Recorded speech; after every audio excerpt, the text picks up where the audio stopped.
Adolescence is a period of life when one is transformed from childhood to youthhood. This is a period when individuals undergo many physical, mental, intellectual, and social changes. Moral guidance in the channeling of this powerful gift of sexuality is a crucial need of young people. Their biological impulses excite and confuse them. Their decisions are subjected to peer pressure and negative influences from the media. Only by developing the virtue of chastity can they cherish married love as the only love that can be expressed in active sexual self-giving. In paragraph 2337 of the Catechism of the Catholic Church, we are reminded that the virtue of chastity involves the integrity of the person and the integrality of the gift. In this chapter, we shall closely examine what is sexuality, the period of youthhood and sexual problems, and integral sexual growth. What is sexuality? Sexuality is a person's physical and mental capability, inclination, and need. Sexuality is the process of establishing friendships with a person of the opposite sex and giving oneself fully to the other one and receiving similar reciprocity from the other within the framework of values, virtue, and faith. Sexuality is there in all states of life. There are different stages in sexuality. One will grow in full sexuality only if one gets the growth in these different stages. Chromosomal sexuality. One's sex is determined at the very moment when the first cell is formed through the union of semen and egg. An XY chromosome means that the baby will be male, and XX means the baby will be female. Hormonal sexuality. Sexual hormones are important factors in the growth of physical sexuality. The growth of the sexual organs is affected by the sexual hormones. When a boy produces the semen and a girl produces the egg, they become mature in reproductive sexuality. This too happens through the working of the hormones. Biological sexuality. For a healthy sexuality, maturity in biological sexuality is needed. The sexual stimulation and its response are the two important phases of biological sexuality. Whenever the sexual stimulation occurs, its response is not given through conscious sexual activities. The intellectual sexuality becomes mature only through getting clear knowledge and conviction about sexuality according to one's age and state of life. If sex is only biological, then human beings making love are no different from animals. The mental sexuality of a person signifies his internal growth. One may have an attraction towards another one. Behind this attraction, there are mental complementation and similar mentality. They are mutually attracted by similar mentality, and their deficiencies lead them to a mutual complementation and unity. The interest of one to the other belongs not only in the bodily phase, but also in the mental phase. Hence, the mental sexuality is important. Just as the other emotions, the sexual emotions are in the mind. Sexual emotions are at times strong and intense, and at other times weak and feeble. They are at times extending for a long time, and at other times transient. One should have controls over one's own sexual emotion, and in one's own emotional transaction with others. Biological impulses excite and confuse young people, and their decisions are subject to peer pressure and the negative influences of the media. By developing the virtue of chastity, they can cherish married love as the only love that can be expressed in active sexual self-giving. Social sexuality. Sexuality is not the activity of one individual. That kind of action is selfish. That is always related with others. This is found in love. In the book of Sirach, it is said, "Faithful friends are a sturdy shelter. Whoever finds one has found a treasure." From this, we could say that there is a communitarian aspect for sexuality. In order to appreciate mature sexuality, a moral sphere is required. The reason for sexual anarchy is the inability to discern what is right and what is wrong. It is on the foundation of true faith, the natural moral precepts and virtues, that we determine what is right and wrong in sexuality. It is the Church that leads us into moral matters. Perhaps you have heard this argument for premarital sex. What's the big deal? Sex is the same whether we're married or not. Evidently, this is an idea that has a long history. In the book of Genesis, it describes married love this way. A man leaves his father and mother and clings to his wife, and the two of them become one body. Genesis chapter 2, verse 24. This is not a description about the physical act. It is telling us that sexual love leads to a spiritual bond, a union of body and spirit. Sexuality and spirituality. All that the Catholic Church teaches about human love and sexuality comes from this truth, that God, who is love, created all people in His image, male and female, He created them, to share His love and therefore to reflect His love in the world and in their lives. Jesus Christ fully reveals who God is as a triune communion of love, Father, Son, and Holy Spirit. He shows us the face of God and shows us who we are and who we are called to be. Love and sexuality are bound up in this noble truth. Male and female is the twofold expression of human nature. Like human life itself, sexual difference is not arbitrary, but willed by God. Men and women are equal in dignity, and yet are different from one another in important ways, including in their bodies and how they relate to each other and to the world. Sexuality affects every aspect of who we are. See Catechism of the Catholic Church, paragraph 2332. Through sexual difference, we see that men and women are created for each other. As male or female, our differences complement each other and allow us to relate to one another in profoundly personal ways. Valuing one's body in its femininity or masculinity is necessary if I am going to be able to recognize myself in an encounter with someone who is different. In this way, we can joyfully accept the specific gifts of another man or woman, the work of God the Creator, and find mutual enrichment. It is not a healthy attitude which would seek to cancel out sexual difference because it no longer knows how to confront it. Laudato Si, paragraph 155. Both male and females are anxious about their bodily nature. They may compare their body parts with others, imitate the way their friends dress, look in the mirror more often, have an interest or lust towards the opposite sex, and possible attraction towards members of the same sex, and may enter into activities of homosexuality. Those who are over-anxious about sexual matters try to find sexuality through various means of communication, such as pornographic films.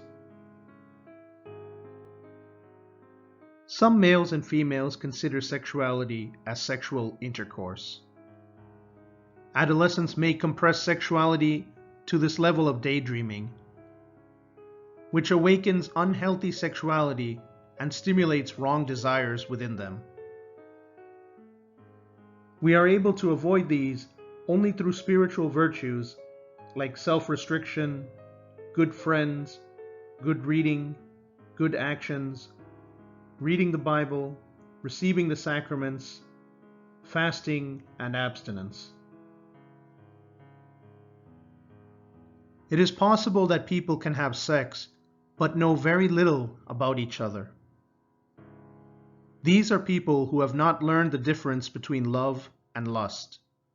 Lust is an excessive, often uncontrollable sexual desire. Lustful people are enslaved by their sexual desires, that they do not care whom they use or ruin to satisfy their needs. On this slide, we can see the effects of pornography. Pornography takes what is meant to be a very personal and private expression of love and uses it to give an unhealthy pleasure or satisfaction to others. It cheapens sexuality, and it harms the dignity of both those who participate in it and those who take pleasure from it. Integral sexual growth. The virtue of purity is essential for integral growth in sexuality.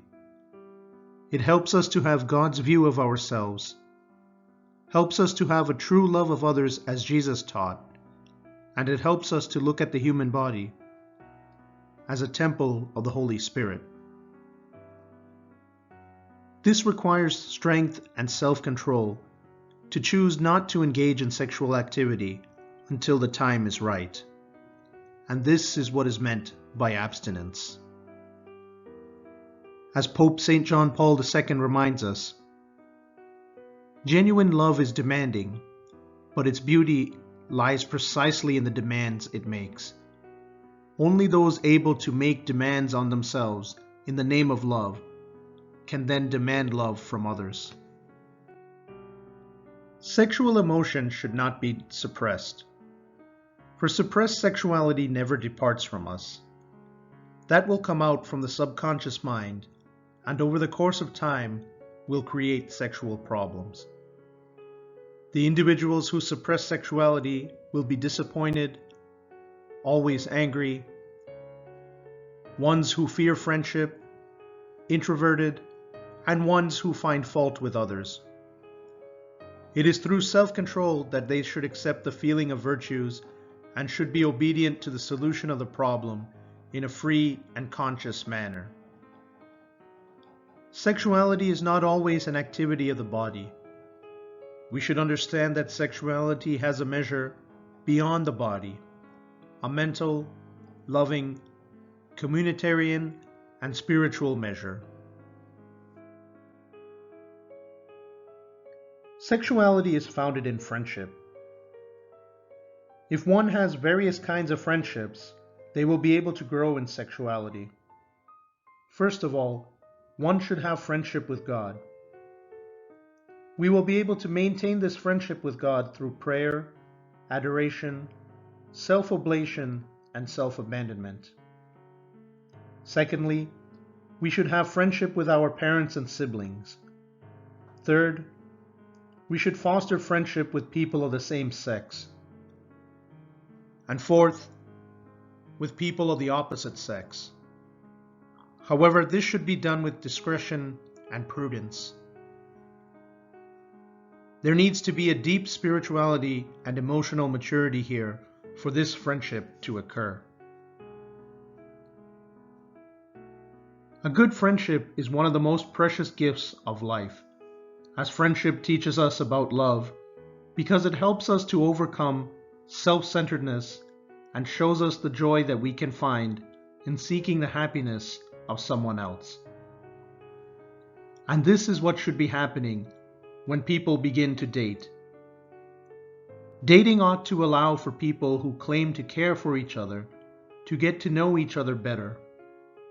People who are truly in love are not only attracted to each other, they have also discovered common values and ideals, similar interests and beliefs, and all kinds of things that they enjoy doing together.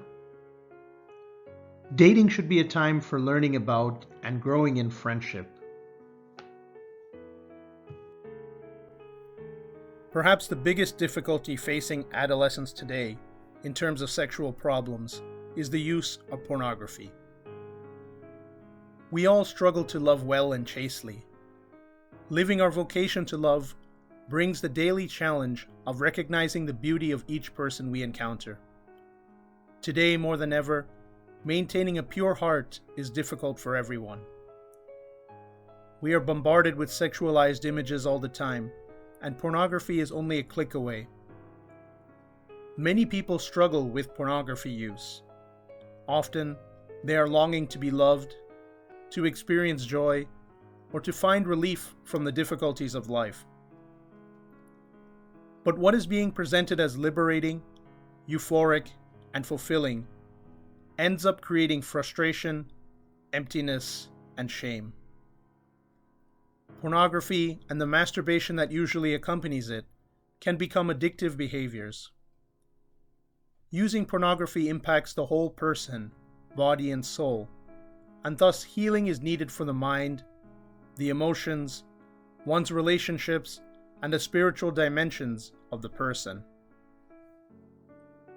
It is important to remember that no matter what you have done, you retain your dignity as a daughter or son of God, loved by the Father.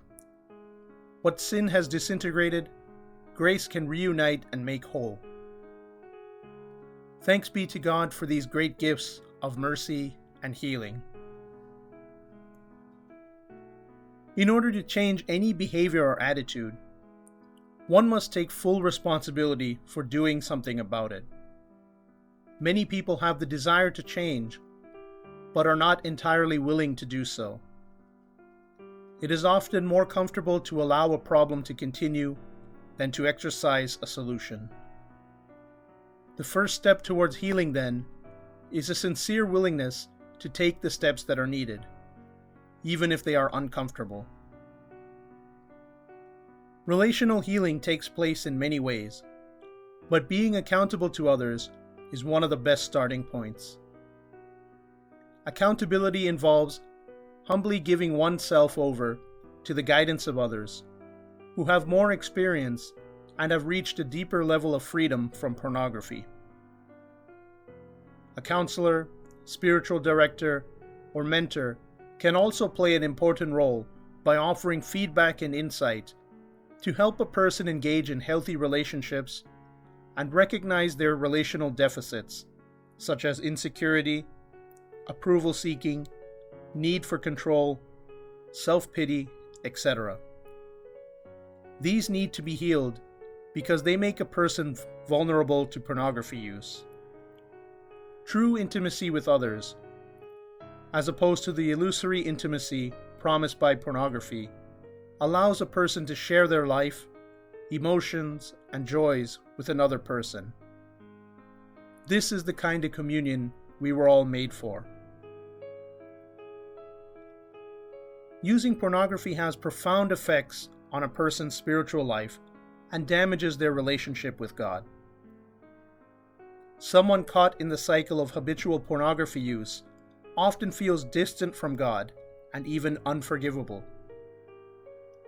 Confessing one's sin is a powerful practice that can help one receive healing. At the human level, honestly disclosing your struggles and sins to other people in order to seek their help can be beneficial. Forgiveness, too, is an important part of spiritual healing. When a person admits the reality of their pornography use, the harm caused by it starts to become clear. It is important for a person to address and make amends for the harm that was caused. In turn, when the person who is seeking freedom offers forgiveness to others, this activates God's healing grace in all their lives. Do not let the obstacles of denial, shame, fear, despair, or pride keep you from relying on the Lord's grace. Recovering the purity of a clean heart involves healing and integrating various dimensions of the person. Breaking free from the hold of pornography requires the ability to make a radical, concrete lifestyle change. This work is ongoing, and healing is possible through the support of other people who are also striving towards purity, and through the generous mercy of Christ. Remember, it is never too late to seek help and to find the freedom to live your vocation of chaste, life-giving love.